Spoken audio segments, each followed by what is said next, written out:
She has some things to say about you, so let me tell you what they are. He's like, oh my God, this creep won't stop talking to me. Dr. Harry Friedman's there, and he's like, oh, I've never done this place before. How is it? And I'm like, Harry, it's the greatest. Like, every member of the audience is amazing. They're all awesome. There's never a problem. And he's like looking at me like, you just jinxed the goddamn set. And I'm like, you know what? You've been crappy all night. It's your birthday. Let's give you a couple of minutes to do your thing. Talk about what you want. So you go. All right, you got it out. All right, cool. But I'm gonna have to be rude to you, and it was hard because I'm just like, you're 70. Like it's like me going after my mom or something.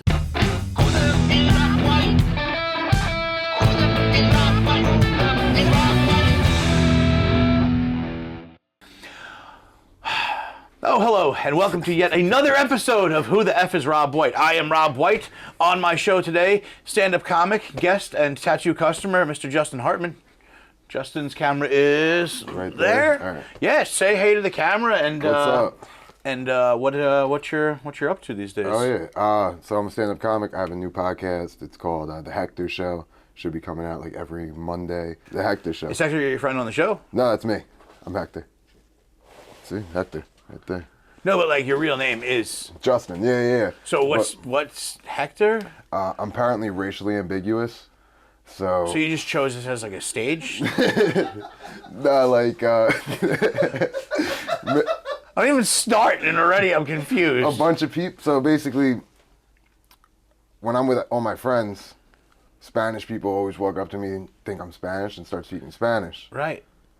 So my friends just started calling me Hector. So, I have a guy that works for me, and I think he's Mexican, and I always call him like Sancho, but I feel like I get in trouble for that, because... All right, Hector. All right, we'll start over with a couple of lines, and then we'll go from there. You ready? Yeah, You're let's ready. do it.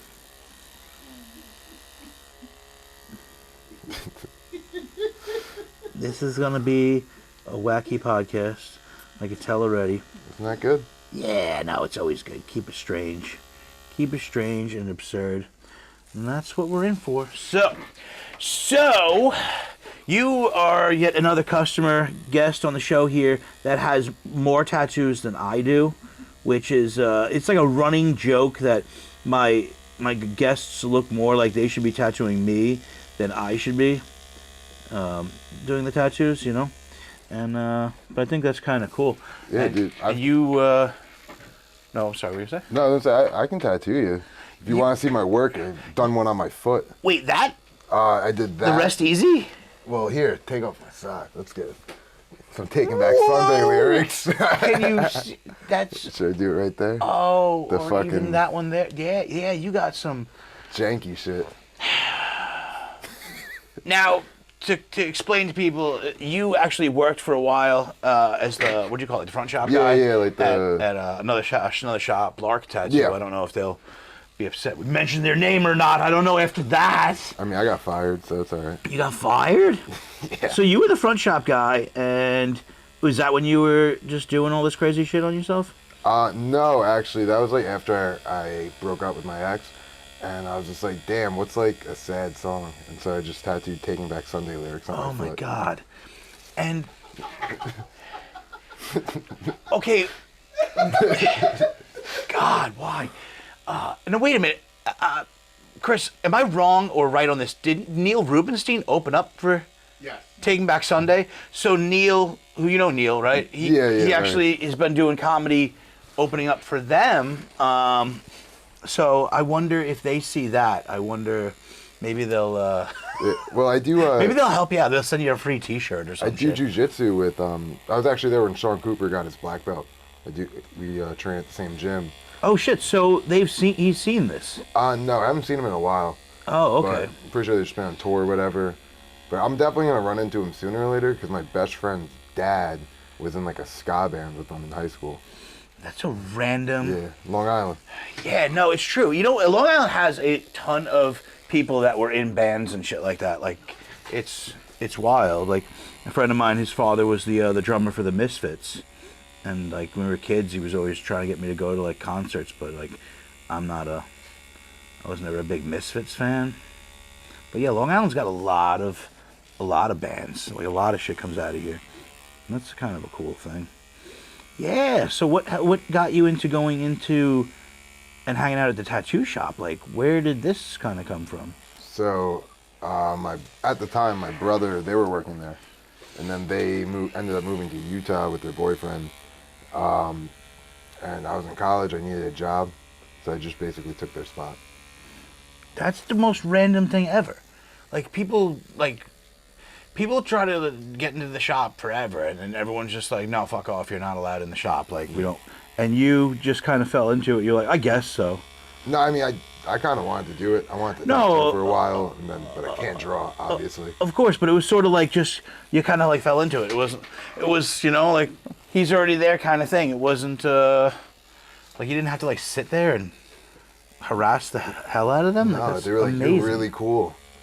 And they were just like, you that want to get paid never minimum happens. wage? I was like, for sure. Is this the loudest rotary machine on Earth?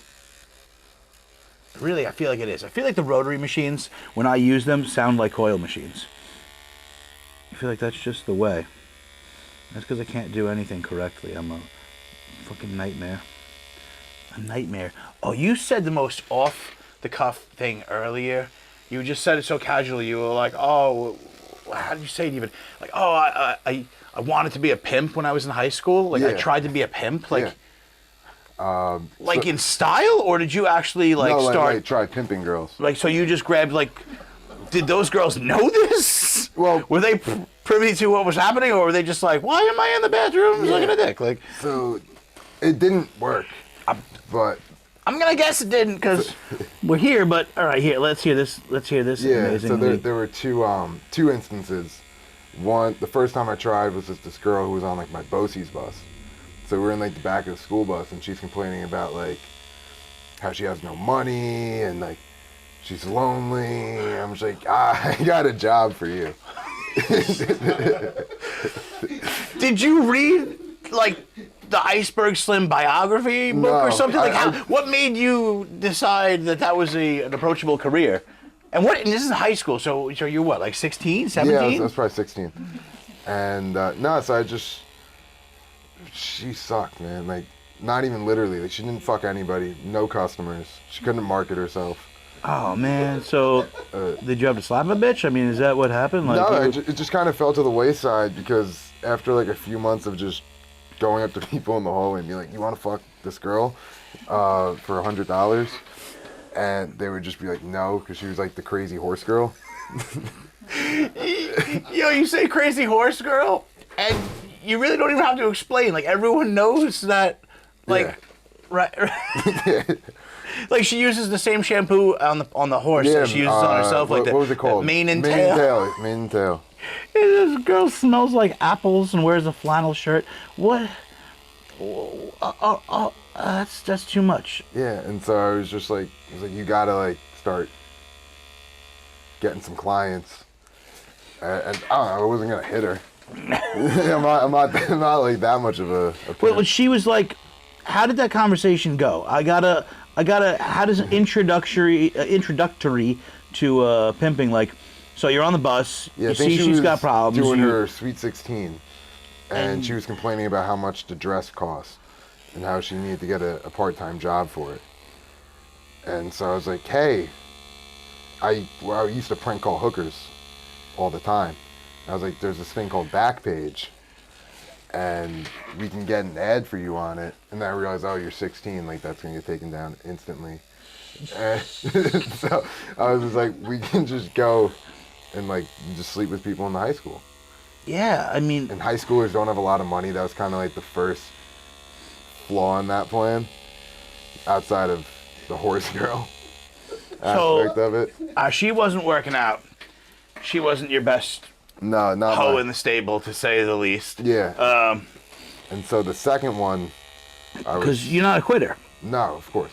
So I was 17, and I actually got my first hooker, and I haggled her down. It was like $100 or $80, and I got it for $60. And I was like, all right, I can haggle with her, so I can pimp her. Wait, you... She didn't have a pimp? No, I picked her up at her house, And she was like, we gotta be fast because she had 2 kids. And Okay, now I feel bad even to. Oh, you're okay with talking about this? No, I mean, hey, it's great. You want to be like, statute of limitations up. just edit this whole thing out later.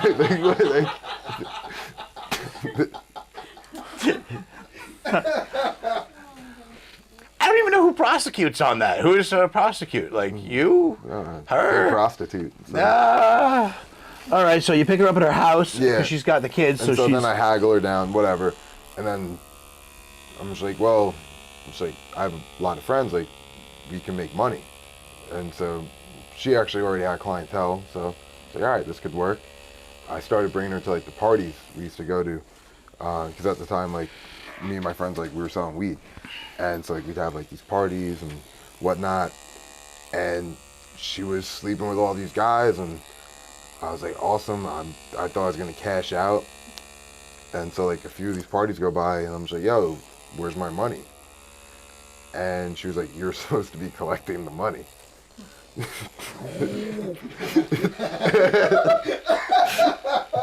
She thought you were getting the money. Yeah. You thought she was getting the money. Yeah. Nobody was getting money, but everyone was getting fucked. Yep. Damn, that's like a Laurel and Hardy kind of like slapstick comedy skit, but on an adult level. You know what I mean? It was like you can see Seinfeld doing that. Like Kramer, I thought you got the money. Like that's so. Yeah. So then she was very upset. I was pretty peeved, to say the least, and got into an argument, and she stopped being my hoe. That was the end of my pimping career. That is the horse girl and a Dominican single mother. Yeah, that's one of the best stories I've heard in a while. I'm gonna say that's pretty much gold right there. That's the so you should write like a failed pimp chronicles, kind of like, you know. Yeah.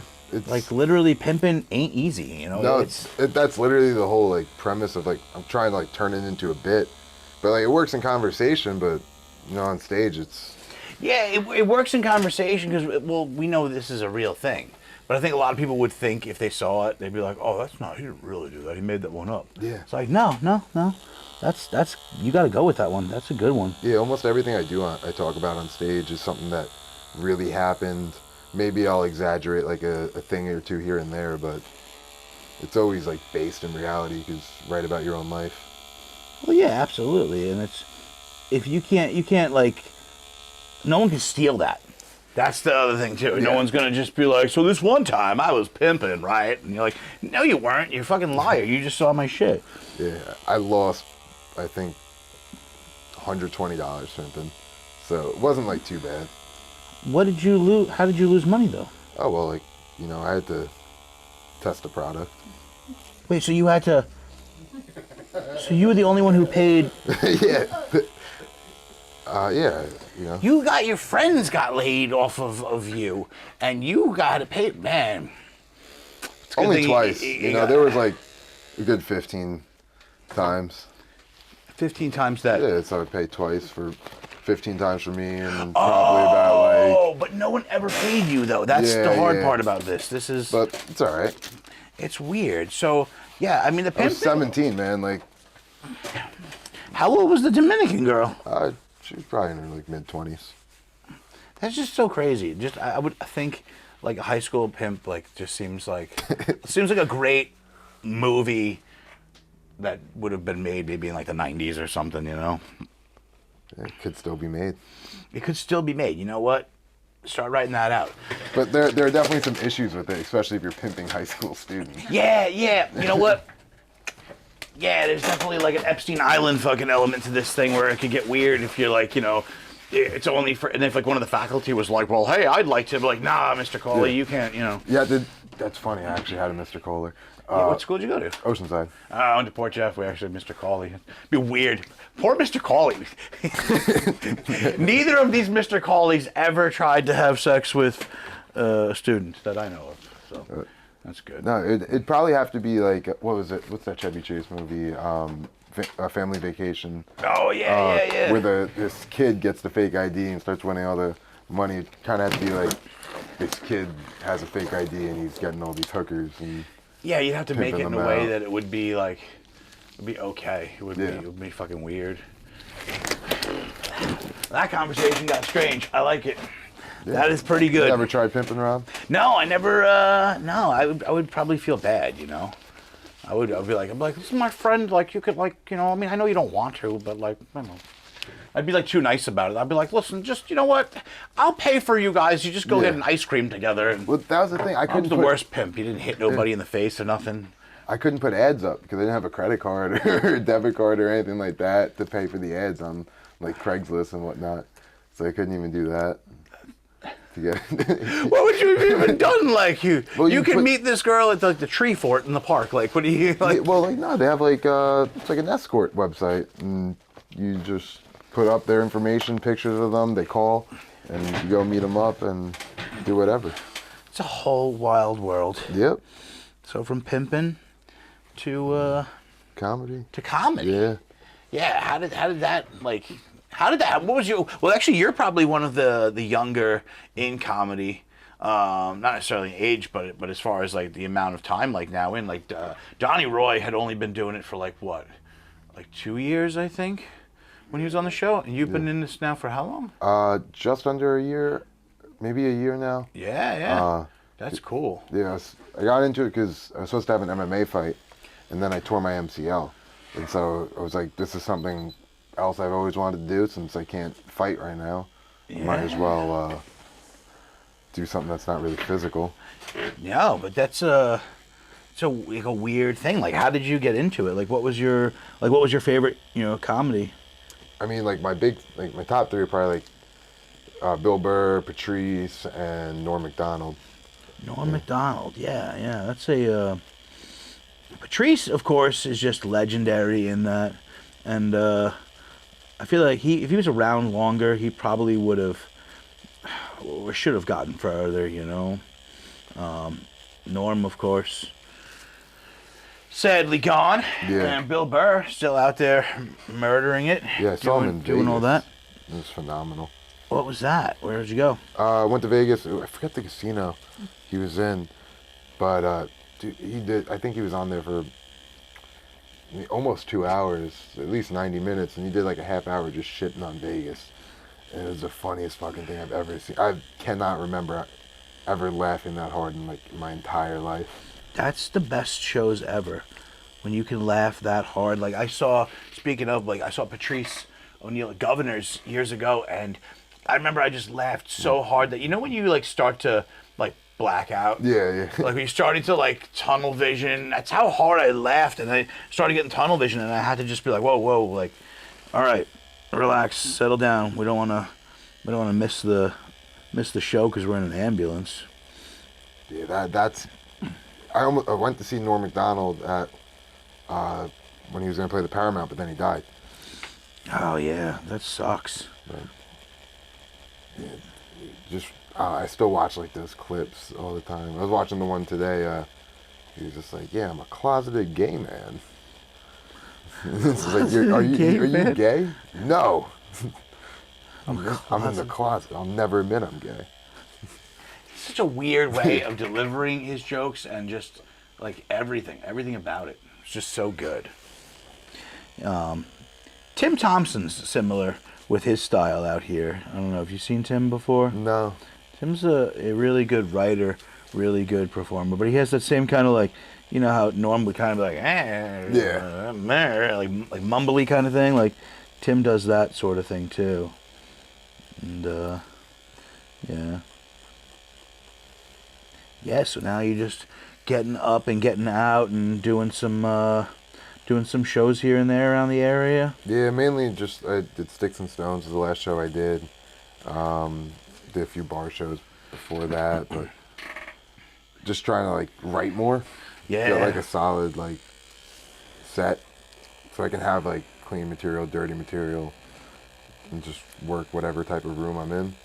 No, yeah, I saw you. That was a great set that you had out at Sticks and Stones. Sticks and Stones is a club out here on Long Island's East End in Southampton, and it's like a theater like setup that they have there, and that was a crazy night because Yeah, that 70-year-old lady just.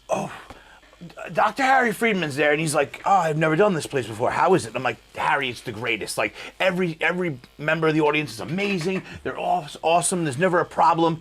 And he's just like looking at me like, "You just jinxed the goddamn set." And I'm like, "No, it's gonna be fine." And then we went out there, and there was two 70-something-year-old. I think the one woman just turned 70. It was her birthday. Yep, it was her birthday. She had the birthday sash on. Like, I'm the birthday girl. I'm 70. Yay! And she just wouldn't shut her mouth the entirety of the show. Every single person that went up there was just like, "Can you just shut the fuck up?" Like, Yeah, well, no one really went after her, I felt like, until. no, you had a great line. Yeah, I said two things.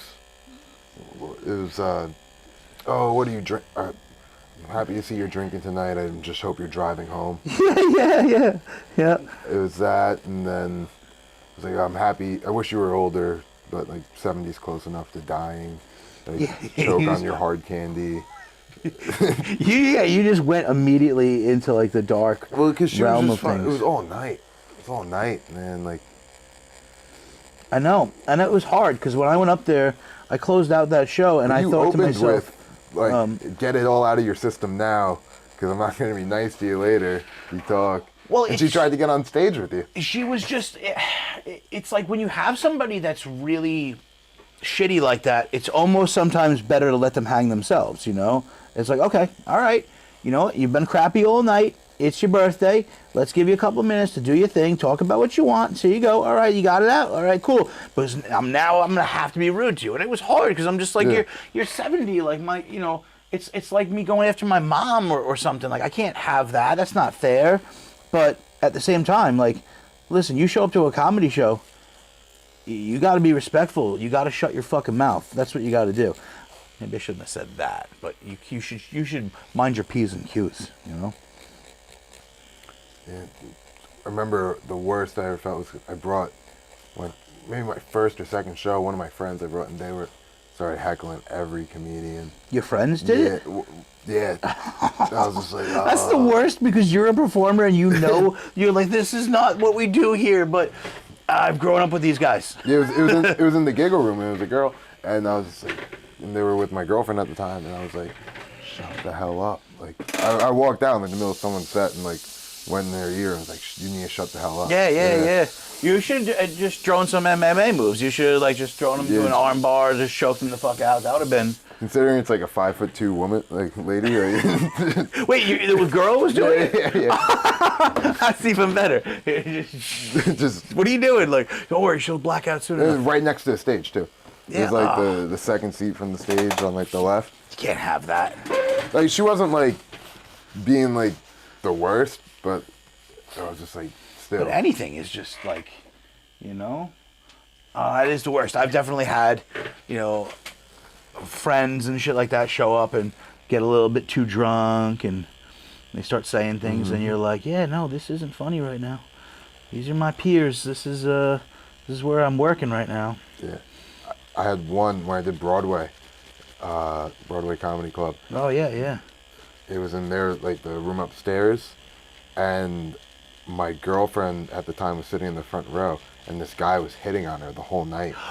Oh, I have like a clip of it on my Instagram, but she was texting me, and I was like in like the other room or something, and she was texting me like, this guy is like hitting on me, blah blah blah blah. And so I get on and like call him a creep and whatnot. And I get on stage and I start reading the text that she was sending me about him to the dude, and everyone's just like. And he's sitting right there, and he ran out. When did he? How long till he recognized? Oh, this is me that you're talking about. I immediately said, everyone's here has been great tonight, especially you, man. And he was like, yeah. And then I was just like, that girl, like, she's really pretty, right? And she's like, yeah. I go, no, that's my girlfriend. She has some things to say about you, so let me tell you what they are. He's like, oh my God, this creep won't stop talking to me. Blah, blah. And like, just read the whole thing. And dude got up, ran out, like skipped out on his bill. Oh man, that's a golden moment though. That's like, Yeah, that was when I knew I actually like loved comedy, like performing, because I was like maybe like fourth show. I was like, all right, I can do this forever, just for like little things like that. Yeah, because it's so when it goes well, it's so rewarding. You know, it's definitely its own drug. Comedy is its own kind of weird drug high, and yeah, I'm addicted. I love it, but when it gets bad, it's just It's so rough. frustrating at times. You know. The last time I was at Sticks and Stones, I bombed. What I think it was, when was it? It was the day I got tattooed by you last time. Oh, was I? Oh yeah, I was there. I don't remember. Oh shit. Thank God. I walked up. I'm glad I kind of saved it at the end of see the it. set. I feel bad that that happened, but at least you're admitting, like, you know. No, I was working on a new bit, and I shouldn't have opened with it because it was like it was dark, and it was a school shooting joke. And so I'm just like, I get up on stage. Oh yeah, you can't like. Just right off the bat, I'm just like, yeah, if nerds are so smart, how come it took them so long to bring a gun to school? I know that bit. That is a good bit. But yeah, oh yeah, some audiences need to like have that moment or two where they like kind Get to of know me. learn who you are. That's what somebody had told me. They were like, the audience needs to like you. They need to like you before you could say crazy shit. And if they like you, you could say like insane shit. But if they're not sure about you, you know, which is just so weird. It's like, so what, you can get up there and say a horrible joke as long as they think you're a nice guy, and it actually is true. You really is. So I always wear the suit on stage. Everyone's like, why are you wearing a fucking suit? I'm like, because people will treat me different. They'll treat me like, it's like I get away with more, you know, before they start to go, wait a minute, what did he just say? We got into this argument last night, actually. Do escorts count on your body count? Of like women that you slept with? Women you slept with. Yeah, they have to count. That's what I said. Like, it all But- has to count. Who was it? Started this. Brian Paul started this, and he was like, "No, it doesn't count. It doesn't count." It doesn't count. The room was split 50-50 on this one. Was this at Royals? This was at Farrell's. Oh, Farrell's. Everybody in Farrell's had a different opinion on this. How did you guys poll the studio audience on that? Like, what did you? It was like Family fucking Feud, and they were like, survey says, like, how did you? So he did a set, and he was talking about that in the set, and then after the mic, I was like, yeah, like that, it totally counts. Like, you're out of your mind. Like, if you're paying, like, you know, like you pay for a date. Like, his logic was you're paying for it, so it doesn't count. But like, you pay for a date. What does that even mean? Like, you pay for it; it doesn't count. Like, there's a release of. You're in another person. Yeah, there was an ejaculatory release, right? I don't know I how feel you like say if it this. doesn't count, then they're not a person. Like, you're equating them to an object. And Yeah, the that's last thing I true, want anyone too. to think is a woman isn't an object. All right, yeah. So if you have sex with a woman, As a respectful pimp, women are not objects.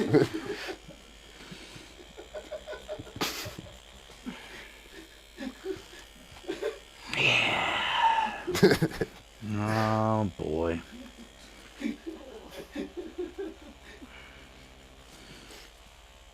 They don't count. That's funny.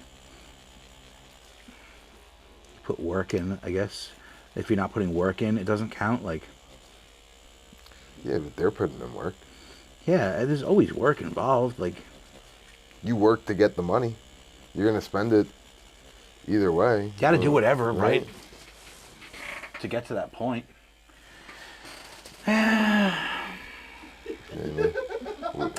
Pimping ain't easy though, right? Pimping ain't easy. Yeah, pimps aren't even a thing anymore, though. Well, I mean, they are, but like. It's Well, I not feel like they have to. Like, my understanding more of online the shit. whole pimp world was that they existed so that that hookers protection. didn't get killed. Like, Yeah. So, which is pretty much like, you know what? It's kind of noble when you I'm think just gonna about it. say, on Long Island, we have what was that? What's the guy's name that killed everybody? The hookers? The Long Island serial killer, Rex Huberman. Yeah, Rex Huberman. Yeah, he's over there killing up hookers left and right. I guess the real question is not, what he did or what the hookers did, but like, where are the pimps in all of this? Well, that's right? the Shouldn't there thing. be a police investigation that's just like, we need to get to the bottom of who these pimps were and arrest them for failure to pimp, like failure to do. Like, I feel like if you were there, Rex Huberstank wouldn't have been able to kill, because you'd been like, I'm already here. You just take a hammer and smack his fucking head in, and that's it. That could be a good. Yeah, but I also wasn't a good pimp. I fucked at being a pimp. No one would have gotten paid, but there wouldn't have been any dead bodies in Gilgo. I feel like you wouldn't let that happen. I'd try. You try to. But also, that dude had like a sex dungeon. Did he really? Yeah, also, the reason why like the cops weren't able to catch him or whatever, they had to get the FBI in it, because the commissioners at the time had met with some of those escorts before, the police. Oh yeah. Yeah, oh, and that's why 100%. like the investigation was getting like pushed back and stuff, because they didn't want the cops to get implicated in it. But yeah, it's weird, right? They were. And isn't that another reason that they should have caught him sooner? Like, he's out there killing hookers. That's your thing. If you're the chief of police, yeah, like, you know, makes me feel better for like not paying my working girls. I didn't kill them. yeah, Like, yeah. I'm not their worst you were client. good at it, you know. Yeah. No, that's true. You didn't kill anybody. Yeah, made sure that everyone wore a condom and didn't get paid. Yeah, What do now I you think mean about made it, sure they wore a condom? Did you go in the room and it was like, put that helmet on? I put it on myself. No, You put it on. yeah, it was just, I had put to it make on sure with my it fits mouth. properly. See? God damn, Alan, where are you? Alan they were like, Alan, listen here. Just change your ID out, go to the other coast. Right? That's what they did. Dude, there are more Asians over there than here. In what, California? Yeah. Because it's closer, isn't it? Yeah. Isn't Japan closer to California? Yeah. I think we got more Chinese, so. We do. Flushing has got a lot of Chinese. Yeah. They're all coming out from Queens, you know. It's Great because they got to keep the Yankee Cranky open, which is back to prostitution again. Yeah. Running theme. My one of my cousins actually, like, probably shouldn't be saying this, but No, whatever. don't say it then. No, No, please say it. he's not gonna watch it. I don't think. If you do, sorry, Maddie. He. You said his name too. You Yeah, could've just- everyone knew who it was. It was not like, oh my God, who's the one person in our family who brought Chinese immigrants to our fucking Thanksgiving who don't speak English and would have to sit there and talk. Wait, what? Yeah, he used to bring these Asian girls to like Thanksgiving, like family functions, because he was married to this girl from China who wasn't a prostitute, who was just like a normal Chinese lady that was here. But he had a mistress that he used to also bring to the family functions who didn't speak English. And she would sit there with Google Translate and talk to us. Like, through Google Oh my Translate. God, no! Like a speaking spell? Yeah, Like but she was the matron at one of like a happy endings. a hand jobbery? Yeah. That's so crazy. Well, ladies and gentlemen, so ends another episode of Who the F is Rob White. Justin, do you have anything to say as a closing thought or argument? Pimpin' Ain't Easy. The Hector Show will be out. Hector Show. Where's it on, too, by the way? It's probably going to be on YouTube, and I don't know. I got to figure that out. What's your YouTube on there? Probably going to be The Hector Show. I'm not very creative. Yeah. I like it. It's a, That is the end of our show. Please like, share, subscribe, leave a comment, do what you got to do, and thank you, sir, for being on the show. thank you, Rob, for having me. Who the F is Rob White?